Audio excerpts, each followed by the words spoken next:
दोस्तों आज मैं आप सबको एक छोटी सी कहानी सुनाना चाहता हूँ। कुछ दिन पहले मेरे पास में एक छोटी सी लड़की आई, एक सिंपल सी स्टूडेंट है, उसका नाम अंजलि है। बहुत ही सिंपल सी स्टूडेंट जिसकी आंखों में कुछ छोटे छोटे सपने थे और एक और इम्पोर्टेंट चीज थी, वो था बहुत सारा डर। अंजलि के घर की हालत बहुत ज्यादा कमजोर थी। उसके माँ बाप ने अपनी कमाई का एक एक पैसा अंजलि के एक ही सपने पर लगाया था और वो सपना ये था कि उनकी बेटी पढ़े, आगे बढ़े और उनके सपनों को एटलीस्ट पूरा करे। पर दोस्तों अंजलि को यहीं पर एक बहुत बड़ी दिक्कत थी। वो जब भी पढ़ने बैठती थी तो उसके साथ एक बहुत बड़ी दिक्कत ये होती थी कि उसे कुछ भी याद नहीं रहता था। उसका मन भटक जाता था। एग्जाम के प्रेशर में उसके दिमाग में बहुत ज्यादा टेंशन बढ़ जाती थी। परिवार की उम्मीदें और अपने आप पर डाउट उसका दिमाग को पूरी तरीके से भटका देता था। इन सारी चीजों को लेकर के वो बहुत ज्यादा कंफ्यूज थी। एक दिन वो रोते हुए मेरे पास आई और आकर के बोलती कि भैया मैं अपने पेरेंट्स के सपने पूरे करते हुए देखना चाहती हूँ। उनका सपना है कि मैं आगे पढ़ूं, लेकिन मैं जब भी पढ़ने बैठती हूँ मुझे कुछ याद ही नहीं रहता। और दोस्तों उसका ये कहना था कि उसके पेरेंट का जो चेहरा था वो मुझे नजर आने लग गया, उसकी उम्मीद भरी आंखें मुझे नजर आने लग गई और इन सबसे मैं ना अंदर से हिल गया। तब दोस्तों मैंने उसको अपने पास बैठाला और बैठाल करके उसको कुछ छोटी छोटी स्मार्ट टेक्निक्स बताई कि कैसे स्मार्ट तरीके से पढ़ाई करें, बिना टेंशन के अपनी प्रिपरेशन को कैसे बहुत ज्यादा स्ट्रॉन्ग बनाएं। और दोस्तों उसने उन टेक्निक्स को ना केवल फॉलो किया बल्कि अपने दिल से भी लगा लिया और कुछ दिनों में उसका कॉन्फिडेंस पूरी तरीके से वापस आ गया और उसको उसके सपने भी पूरी तरीके से साफ दिखाई देने लगे कि उसे आखिर करना क्या है। और दोस्तों आपसे भी यही कहना चाहूंगा कि आप भी अपने और अपने पेरेंट्स के सपनों को पूरा करने के लिए पूरी मेहनत करो। और अगर वही सारी प्रॉब्लम्स जो अंजलि को हो रही थी अगर आपको भी हो रही है तो इस वीडियो में मैं उन सारी टेक्निक्स के बारे में बात करने वाला हूँ जो मैंने अंजलि को दी थी, ताकि आप भी अपने एग्जाम में पूरे जज्बे के साथ कॉन्फिडेंट को फील कर सको और एग्जाम में फोड़ के रखो।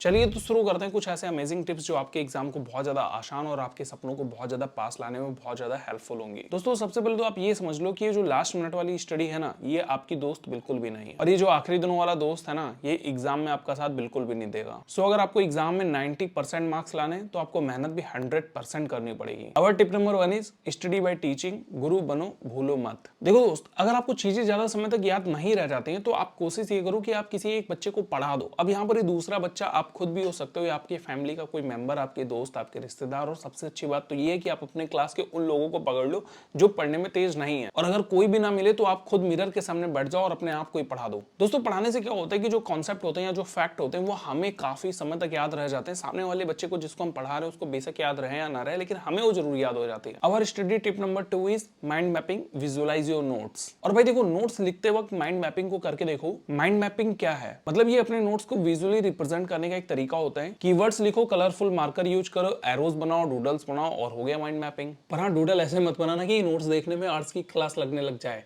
मतलब सिंपल रखो, क्लियर रखो। एक और टेक्निक है समराइजिंग एंड हाईलाइटिंग। अब देखो, सारा बुक हाईलाइट कर दोगे तो नुकसान हो जाएगा। सिर्फ इंपॉर्टेंट पॉइंट, कीवर्ड और कॉन्सेप्ट को हाईलाइट करो ताकि एग्जाम के टाइम पर आपको रिवाइज करते समय केवल एसेंशियल चीजें दिखाई दे कि इस चैप्टर में इस वाले टॉपिक में कौन कौन सी इंपॉर्टेंट चीजें जो हमें याद रख करके एग्जाम तक लेकर के जानी है। मतलब ऐसे भी हाईलाइट मत कर देना कि कलर्स का डिस्को लगने लग जाए। Next tip is smart revision technique, divide and conquer. देखो, हमें रिवीजन भी स्मार्ट तरीके से करना चाहिए। ऐसा ना हो कि हमने पूरी की पूरी नोट्स उठाई और सब कुछ एक साथ रिवाइज करने लग गए। आप कोशिश ये करो कि एक टॉपिक को एक बार में रिवाइज करने की कोशिश करो, रादर देन पूरी की पूरी नोट्स या पूरी की पूरी कॉपी को एक साथ रिवाइज करो। हमेशा याद रखना कि हार्डवर्क बहुत ज्यादा जरूरी है, लेकिन उससे भी ज्यादा स्मार्ट वर्क जरूरी होता है। मुझे लगता है कि आप काफी ज्यादा समझदार हो तो ये वाली टेक्निक आप अपने हिसाब से इधर उधर एडजस्ट कर सकते हो। And our next tip is self testing. Exam की प्रैक्टिस करना बहुत जरूरी है। दोस्तों अगर आपको एग्जाम से बहुत ज्यादा डर लगता है और आपको ऐसा लगता है कि चीजें आपको याद नहीं हो पा रही हैं तो आप एग्जाम की प्रैक्टिस करना शुरू कर दो। अब प्रैक्टिस कैसे करोगे? प्रैक्टिस के लिए PYQ या बहुत सारे सैंपल पेपर या बहुत सारे क्वेश्चन पेपर्स इधर उधर मिल जाते हैं, प्लस कुछ चैप्टर्स के एंड में भी बहुत सारे क्वेश्चंस लिखे होते हैं।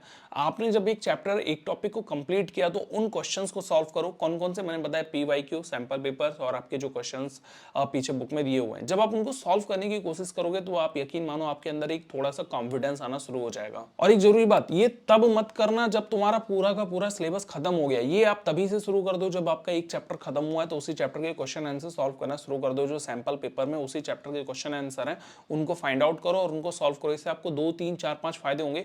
2 ही फायदे बता देता हूँ, 3 4 5 का क्या ही करोगे।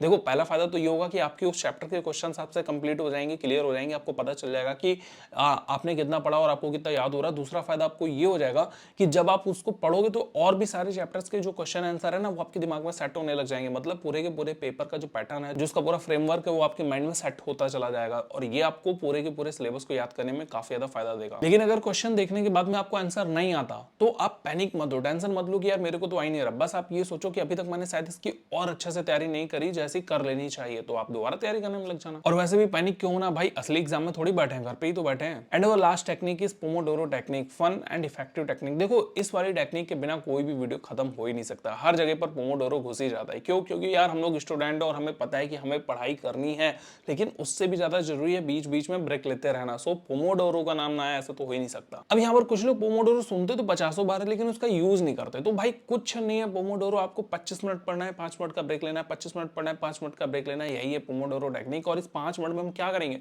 5 मिनट में आपको रिफ्रेश होना है, क्योंकि आपका जो ब्रेन है ना, जब आप नहीं पढ़ते हो तो वो रिफ्रेश हो जाता है। और जैसे जैसे ब्रेन रिफ्रेश होगा वैसे वैसे आप जो आगे का पढ़ते जाओगे वो सारा का सारा माइंड में सेट होता चला जाएगा।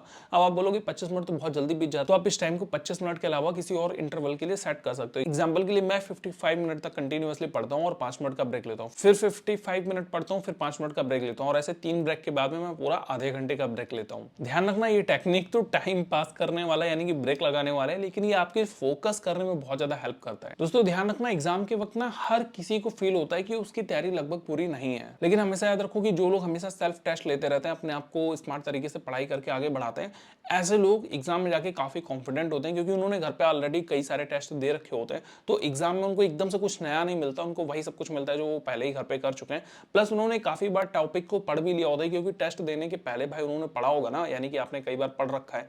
और टेस्ट में अगर कम मार्क्स आते हैं तो आपके अंदर से एक चिंता आ जाती है, तो आप दोबारा फिर से पढ़ते हो। यानी कि टेस्ट देते रहना, कंटिन्यूअसली मोटिवेट रहना, और जो है स्मार्ट तरीके से पढ़ाई करना, बीच बीच में ब्रेक लेकर के अपने माइंड को फ्रेश करके पढ़ाई कराते रहना, ये सब कुछ आपके एग्जाम में ओवरऑल बहुत ज्यादा हेल्प करता है। इसीलिए एग्जाम की चिंता बिल्कुल भी मत करो, एग्जाम देने के लिए जाओ, मस्त ताबड़तोड़ तरीके से आप जो है अपने एग्जाम को बिल्कुल सेटअप करके आओ, क्योंकि अपने दिमाग में एक बात डाल करके रखना कि अगले टॉपर तो बस तुम ही हो। बस ये कुछ टिप्स थी जो आपके एग्जाम में काफी ज्यादा मदद करेंगी। और अगर आपको ये वीडियो पसंद आई तो इस वीडियो को लाइक जरूर कर देना, और ये वीडियो अपने उन दोस्तों के साथ जरूर शेयर कर देना जिनको एग्जाम से काफी ज्यादा डर लगने लग गया है कि आगे वाले एग्जाम में हम कैसे हैंडल करेंगे। और मैं मिलूंगा आपसे अगली वीडियो में एक कमाल के टॉपिक के साथ में। All the best for your exams, good bye, take care.